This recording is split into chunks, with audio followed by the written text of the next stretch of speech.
Hi people, welcome to Adisha Institute of Civil Services. So we are doing an international relations series and our topic for today is Indian Ocean Commission. अब हम मैं ocean से related भी जो है सारी groupings करवाने वाली हूँ, तो आप ज़रूर इनको देखें. It's going to be really beneficial.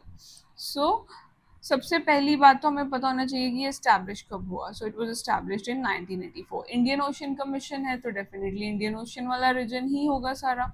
तो इस अगर इंडियन ओशन वाला रीजन है तो उसमें हमें पता होना चाहिए कौन कौन से मेंबर स्टेट्स हैं. सो 5 मेंबर स्टेट्स आ जाते हैं अफ्रीका के. तो ओनली रीजनल ऑर्गेनाइजेशन है अफ्रीका की जिसमें आइलैंड्स, एक्सक्लूसिवली आइलैंड्स को इकट्ठे किया गया है. कौन कौन से, अब आपने अगर देखा होगा यहाँ पे ये अफ्रीका है तो ये रीजन में काफ़ी सारे आइलैंड्स हैं. कौन कौन से हो गए? कॉमरोज है, then there is Reunion Island, Madagascar है, मॉरिशियस है, सीचल्स है.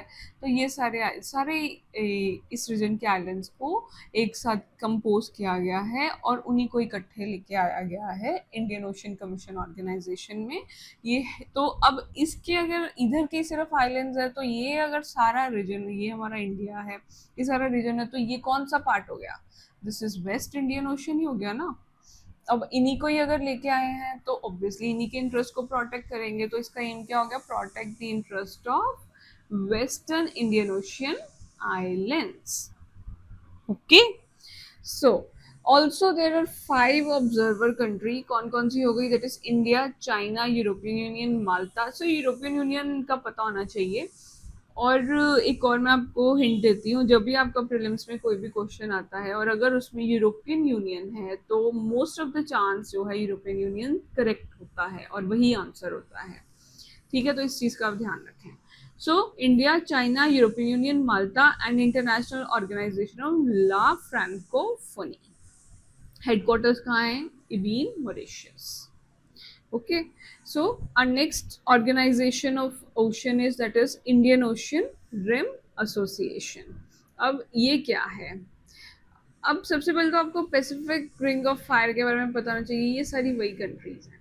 ठीक है. इंडियन ओशियन रिम एसोसिएशन, इसका एम क्या है? To maintain the Indian Ocean as free, open, inclusive space with respect for sovereignty and territorial integrity based on UNC.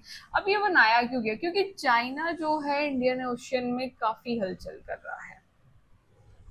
Indian ocean में south China सी है, ठीक है, उसके ऊपर क्लेम कर रहा है. सो यहाँ पे साउथ चाइना सी में बहुत सारे इश्यूज चल रहे हैं.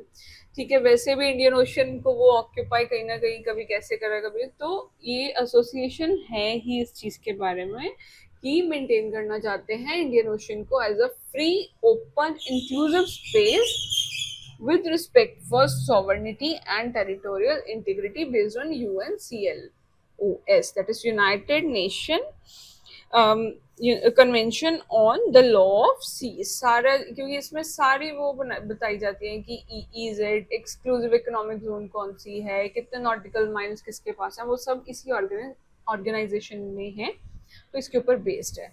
अब इसकी मेंबरशिप जो है कंसेंसस बेसिस के ऊपर है और इसके आपको मेंबर्स भी पता होने चाहिए because India definitely is one of a member. और इसके मेंबर्स याद करना इज वेरी इजी. जितने भी इंडियन ओशियन के साथ कंट्रीज लगती हैं वो इसके मेंबर्स हैं. Australia, Bangladesh, Comoros, France, India, Indonesia, Iran. तो आप इसको कैसे याद कर सकते हैं कि साउथ ईस्ट एशिया की कौन कौन सी कंट्रीज हैं? कौन कौन सी हैं? देखो, इंडोनेशिया हो गया, मलेशिया हो गया, okay, then your Thailand, Singapore. So ये 4 जो है हमारी साउथ ईस्ट एशिया की आ जाती हैं. फिर गल्फ वाली साइड से कौन कौन सी हैं? It is Yemen, UAE. India की कौन कौन सी नेबरिंग कंट्रीज है? इंडिया हो गया, बांग्लादेश हो गया, ठीक है. उसके बाद ऑस्ट्रेलिया है क्योंकि वो भी हमारा रिम एसोसिएशन में आ जाता है. न्यूजीलैंड नहीं है क्योंकि वो रिम में नहीं आता है. फिर हमारी सारी मोस्टली जो है अफ्रीका की कंट्रीज हैं और वो कौन कौन सी हो गई? Madagascar, Kenya, then comes your Somalia, island countries भी बतानी चाहिए एशिया के साथ, अफ्रीका के साथ, that is Comoros and Seychelles, Somalia, South Africa हो गया, इंडिया के साथ श्रीलंका भी है. सो इस तरह से अगर आप इसको ग्रुपिंग्स में डिवाइड करके करोगे तो आपके लिए मेंबर कंट्रीज को याद करना इजी हो जाएगा. And current chair is Sri Lanka and Pakistan is not a member of Indian Ocean Rim Association. इसका सेक्रेटेरिएट है इबीन मॉरिशस. अभी जो मैंने आपको लास्ट ऑर्गेनाइजेशन करवाई है उसका भी हेडक्वार्टर्स कहाँ है, इबीन मॉरिशस में. Okay, so next our association is grouping is Information Fusion Center for Indian Ocean region, and this is important for us for our UPSC exam. क्यों इम्पोर्टेंट है? क्योंकि इसको इंडिया ने ही, हमारी गवर्नमेंट ने ही इसको 2018 में सेट किया था. तो इसका लोकेशन कहाँ है? Information management and analysis centre in Gurugram, Haryana. तो ये आपको पता होना चाहिए. अब इसका एम क्या है, ये करते क्या है? ये इकट्ठा करते हैं, कोलेट्स एंड डिसेमिनेट इंटेलिजेंस. सारी इंटेलिजेंस इकट्ठी करते हैं इंडियन ओशन रीजन में on white shipping. Now, what is white shipping? White shipping refers to exchange of relevant advance information on the identity and movement of commercial non-military merchant vessels. Security के ऊपर हो गया. सो intelligence इकट्ठी की जाती है white shipping के ऊपर. सारी जो भी वहाँ पर मूवमेंट होती है कमर्शियल नॉन मिलिट्री वेसल्स की, उसके ऊपर ये सारी इंफॉर्मेशन इकट्ठी करते हैं. और ये सारी इंफॉर्मेशन कहाँ जाती है? Information management and analysis centre, Gurugram, Haryana. Okay,